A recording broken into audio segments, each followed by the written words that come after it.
delight, and thy land Beulah, or dominion over, or be the husband, marry the wife, etc.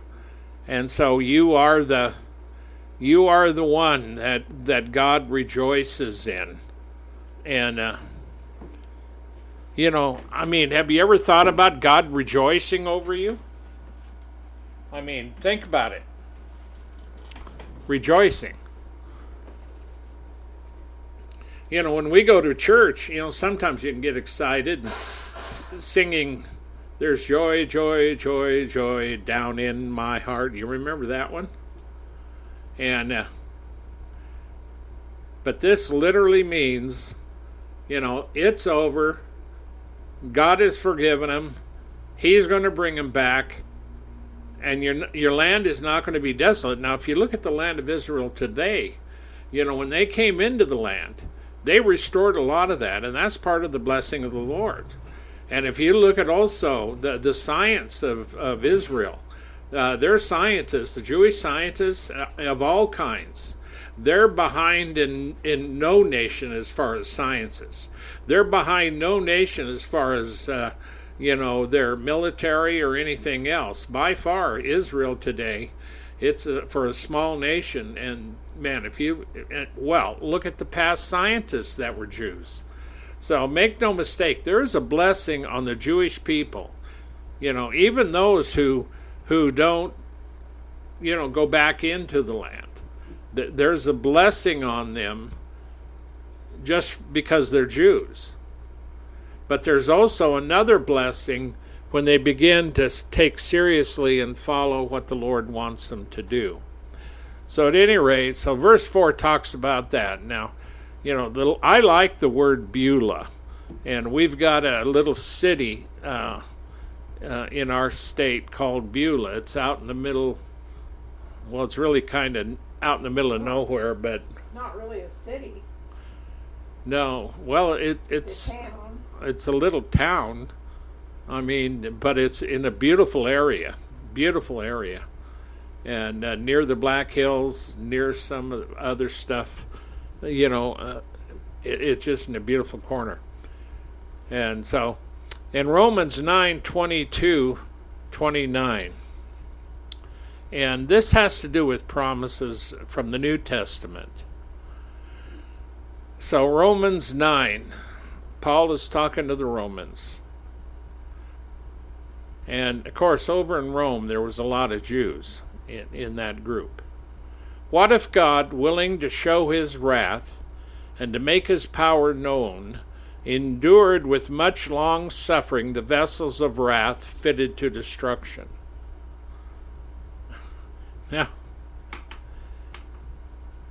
Now you see, God was willing to show his wrath to the Jews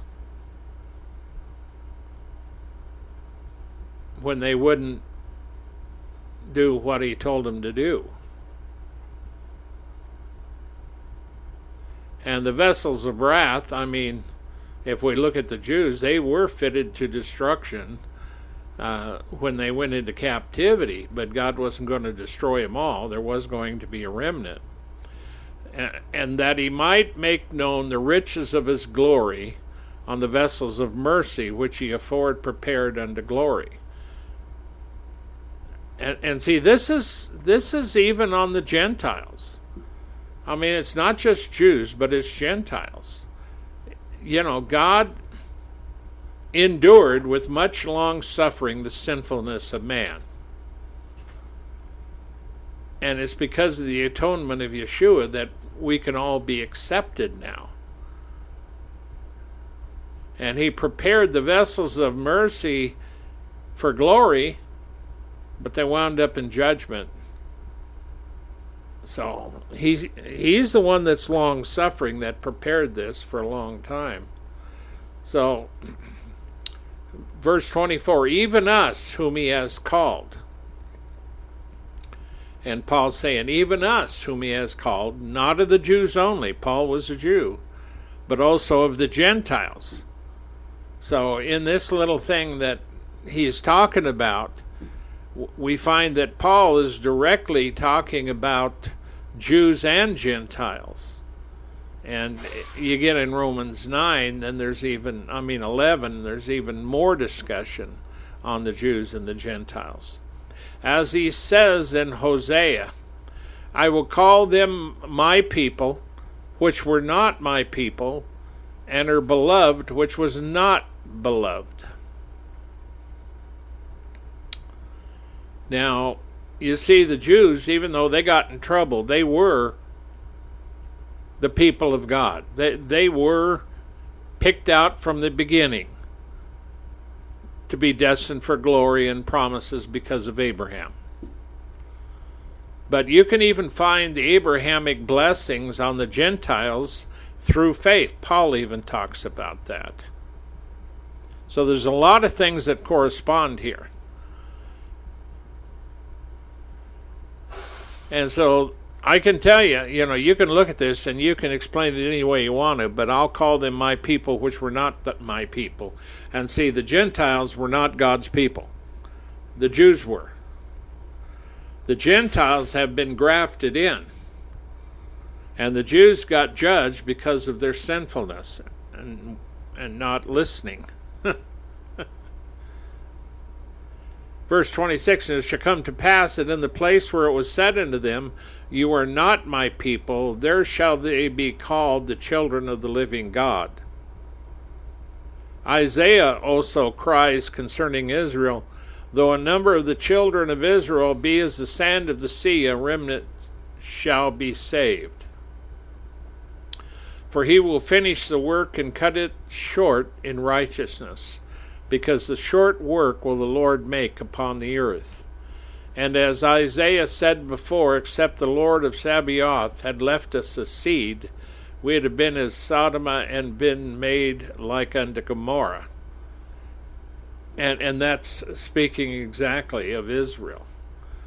Israel wouldn't even be there, and neither would the Gentiles, because they were no hope. If Yahshua hadn't gone to the cross, there wouldn't be no hope to hope for. But you wouldn't even have one seed. But the seed, if we really want to call him that, and the Lord does talk about that, when he's talking about sacrificing his life on the cross, and it's like planting a seed of wheat in the ground, a seed that has already been, fallen off, the wheat, and falls to the ground as if it's dead. It's just a dry seed. And once it goes into the ground, it gets moisture and it comes alive again, and it produces more. And so the bush just doesn't provide one seed, it provides lots of seed.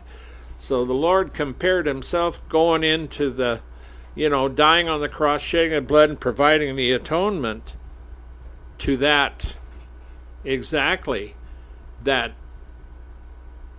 he was going to die, and by that act and that putting of his life as a seed for redemption, he redeemed and brought many sons and daughters to glory. And at the same time, he provided atonement for the Jews who had had trouble minding the Lord. And even today, there are Messianic Jews in Israel, and they're trying to win, the regular Jews to the Lord. And and they have a special way to do it. You want to win a Jew, you let another Jew talk to him, a Messianic Jew. And I've had Jewish friends, I've had Jewish Messianic believers as friends. Tower and I both knew and went to a Jewish prophet in his meetings, and he simply says, if you're going to evangelize the Jews, let the Lord take care of it, because he will. And so at any rate, so we're looking at, the restoration here is why this is where it's at. And you're always dealing with sin and rebellion and God's forgiveness, and always willing to forgive, but he always punishes the sin. In 1 Peter 9 and 10, and I like this one. This is primarily when we talk about Christians. But you are a chosen generation, a royal priesthood, a holy nation, a peculiar people, that you should show forth the praises of him who has called you out of darkness into his marvelous light, which in time past were not a people, but are now the people of God, which had not obtained mercy, but now have attained mercy. And see, the whole thing, what we're going to be dealing with as well, and we have been dealing with, is the Gentiles, as well as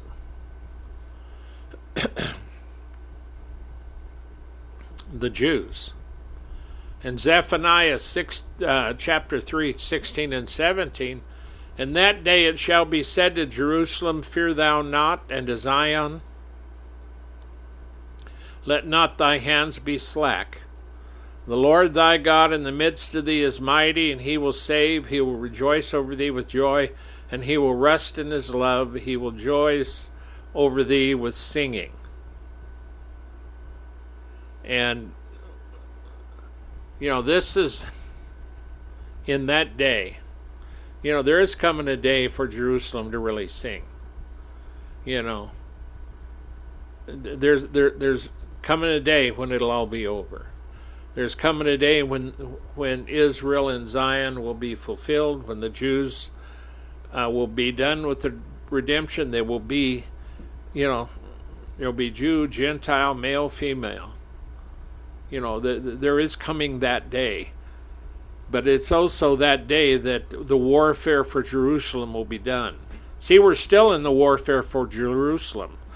And I seen a video yesterday of Hamas and Hezbollah, and they had the fighters crawling on their bellies in their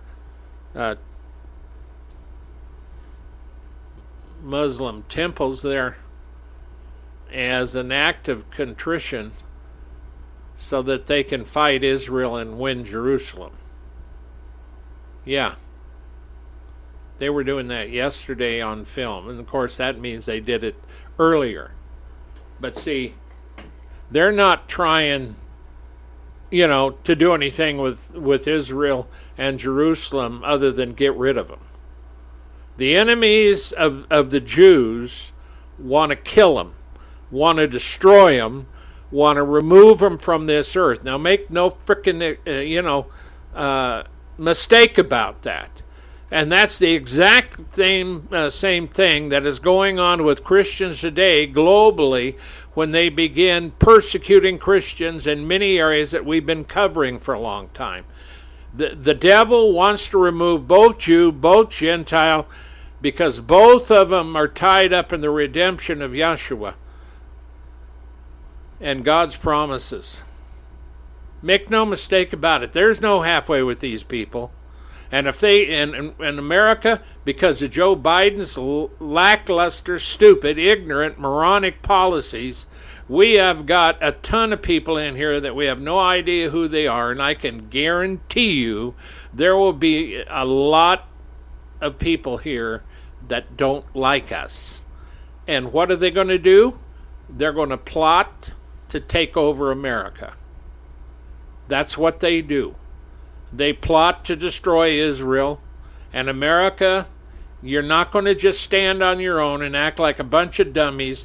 In addition to that, your pride. In addition to that, the sins that you hang on to and won't repent. And the churches that won't stand up and tell America to repent. We are in trouble in this country. So make no mistake about this as we go through this. This ain't just some farcical Isaiah prophecy that doesn't matter. These are end-time fulfillment prophecies. And when God tells you that, you better understand that. I'll tell you, I rejoice when I read that. When I look at that and say, and he says, you're not going to be desolate anymore. You're going to be called Hesbah. And your land Beulah. You're going to be restored. I'm going to rejoice over you. I'm going to love you. I'm going to marry you.